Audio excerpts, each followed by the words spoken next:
सायली, काय झालं ग? काय नाही हो. मला सांग.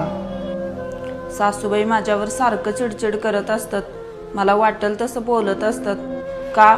मी गरीब घराण्यातले म्हणून का? मी त्यांचं काय ऐकत नाही का?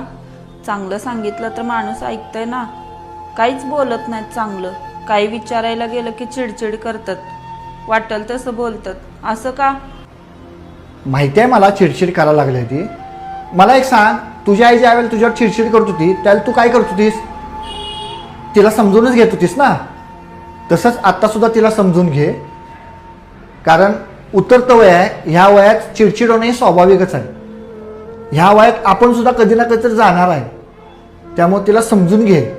ती किती पण तुझ्यावर चिडचिड करू दे, तिला तू गोडच बोल. तुम्ही जर दोघी व्यवस्थित राहिला का नाही, मला काम करायला उत्साह पुढे राहतोय. तुम्ही जर अशी चिडचिड केला तर मी खरोखर खचून जातोय. त्यामुळे तुम्ही दोघीजण व्यवस्थित राहा.